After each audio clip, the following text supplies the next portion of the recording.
Selamat pagi, selamat datang di channel YouTube Seng Perdana. Untuk awal-awal ini mungkin saya akan coba melakukan bedah foto atau foto klinik, yang mana saya akan menampilkan karya foto saya sendiri. Di awal mungkin untuk landscape, aerial yang sangat mudah diaplikasikan dan semua orang dapat mencobanya, baik dengan kamera DSLR, kamera pocket atau HP sekalipun. Tentu zaman sekarang HP bagus, banyak fitur-fitur bagus menurut saya, dan banyak yang bisa langsung kita foto on the spot. Tapi tentu kita harus mengetahui juga speednya, ISO-nya, diafragmanya, focal length-nya, angle-nya, reframing-nya, dan teknik fotografi yang lain. Tentu hal ini akan saya coba nanti bahas tuntas. Jika teman-teman ada pertanyaan, tolong langsung komen di channel ini. Jangan lupa subscribe ya, dan like channel ini juga. Terima kasih.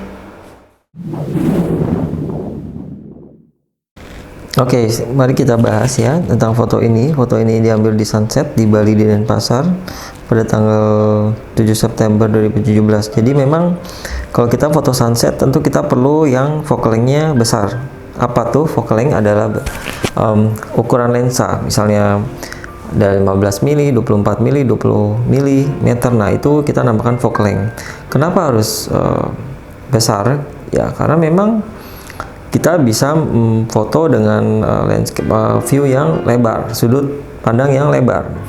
Jadi kalian harus tahu dulu dari yang ukuran focal dengan lensa wide, lensa tele, lensa semi tele, dan lensa-lensa yang lain. Tentu hal itu berpengaruh pada hasil foto. Tapi untuk simpelnya saya akan coba bedah sesuai dengan gambar yang tertera di halaman ini.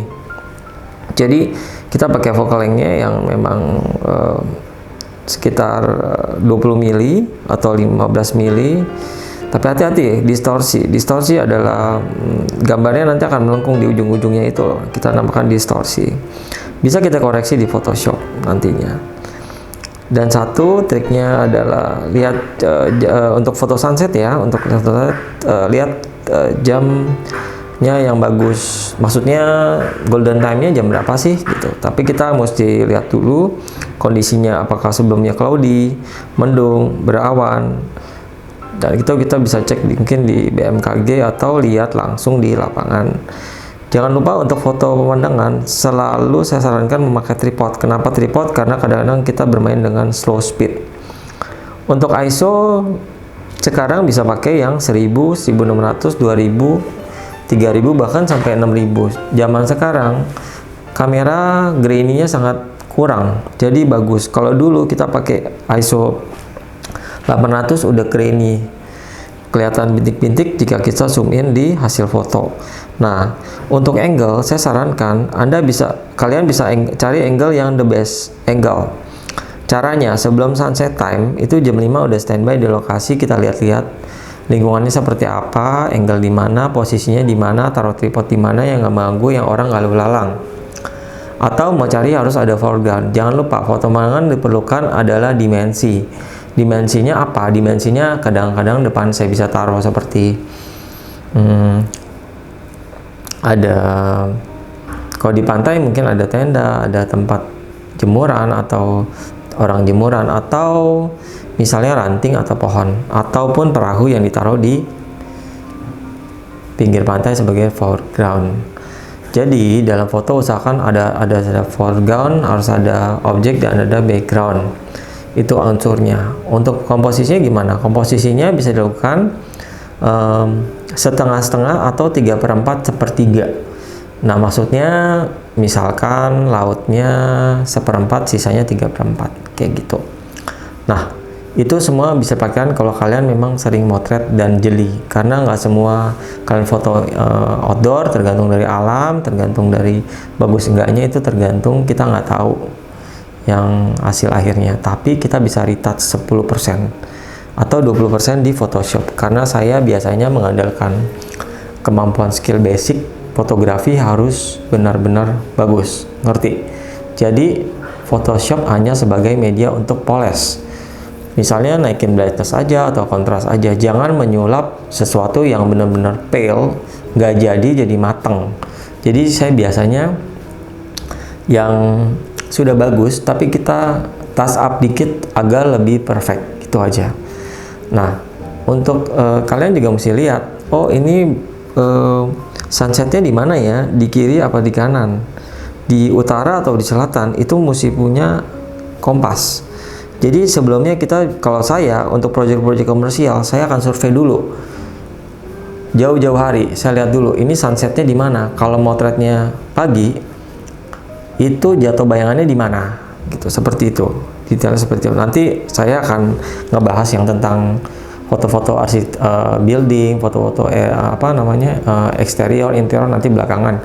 Yang penting yang simple dulu, yang gampang kalian. Apalagi saat ini kan banyakan WFA ya, work from home. Bagus banget, langit-langitnya akan biru karena kan pollutionnya berkurang sangat sekali, ozon-ozonnya akan kembali normal. Di dalam foto ini ada gambar siluet-siluet yang saya bikin, karena memang otomatis. Karena kenapa siluet itu terbentuk? Karena memang lightingnya dari backlight, gitu. Kalau kalian motret orang di belakang backlight sunset, pasti depannya gelap, sunsetnya bagus. Kenapa? Karena metering kamera kalian baca yang di belakang, bukan yang di depan. Makanya kadang-kadang kita taruh fill-in flash di depan. Nanti deh, pelan-pelan step by step saya akan beritahu ya. Sabar aja. Nah, untuk yang tekstur dari air, gimana, pakai speednya berapa ya? Speednya tergantung, tapi yang sudah tergantung dari diafragma bukaan yang ada. Saya biasakan motret dengan mode manual, karena kenapa? Kita bisa customize, kita bisa bikin, oh ini efek airnya blur ya, seperti kapas, bisa nggak? Bisa. Atau bikin freeze aja deh, karena kayak orang yang lari-lari. Atau ada orang yang lari-lari, kita nggak boleh kelihatan mukanya, kita bikin dia slow motion. Seperti itu triknya. Tapi kalian harus tahu dulu, kenapa harus pakai speed lambat, kenapa harus pakai speed cepat, kenapa harus pakai bukaan diafragma yang besar atau kecil, kayak gitu. Kalian mesti ngerti dulu, gitu. Untuk foto pemandangan kita perlu depth of field atau ketajaman yang maksimal. Makanya kita pakai f number 22, 16, 22, 28, 32, itu tergantung kamera. Jarang dipakai 5,6, 3,5, 4, 2,8, 2, 1,4. Itu untuk foto-foto yang ingin ketajamannya dangkal. Contoh, foto orang close up belakangnya bokeh, bisa nggak? Bisa. Pakai aja seperti itu. Tergantung dari apa bokeh itu, tergantung dari panjang lensa. Kalau kalian pakai lensanya wide ya nggak bisa, karena kan itu orangnya nggak akan kecil, gitu. Logikanya seperti itu. Jadi wide itu khusus buat motret interior, eksterior. Akan plusnya, kalau kelihatan realnya kok nggak segede ini, tapi setelah kita foto kok lebar banget, ya karena pakai lensa wide. Lensa wide membuat sesuatunya lebih wide. Tapi jangan lupa, lensa wide yang terlalu ini bisa distorsi yang seperti tadi saya bilang, atau fish eye. Ada lensa fish eye, atau kita bisa modifikasi juga sih sekarang di Photoshop atau di mana, gitu. Tapi kalau saya pribadi, saya demen yang what you see is what you get. Yang benar-benar pada saat itu indah ya indah, bagus ya bagus. Ya pada saat itu kurang bagus ya udah, berarti kita nggak beruntung. Jadi semuanya tergantung dari alam. Makanya kadang-kadang kita kalau sunset ready jam 5, jam 6, setengah 7 ada golden time, itu kira-kira cuma 3-4 menit. Jadi kita mesti ready, kita mesti pay attention sama frame kita, baterai kita. Kalau dulu ada light meter, kita pakai light meter bisa yang tembak.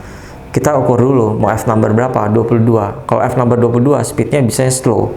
Tergantung ISO-nya mau pakai berapa. ISO-nya kalau saya senang pakai yang kecil, 100, pakai slow speed. Iya, saya senang slow speed, makanya saya selalu mengandalkan tripod. Jadi menurut kamu saya tidak ada ceritanya motret pemandangan sunset tanpa tripod. Memang ISO bisa tinggiin, tapi tetap semua komposisi saya lock. Kenapa harus di lock? Karena memang harus bagus, harus perfect. Karena kita nggak bisa pegang kamera still biarpun dengan speed 1/10, 1/6, itu nggak bisa, pasti kita shaking, gitu.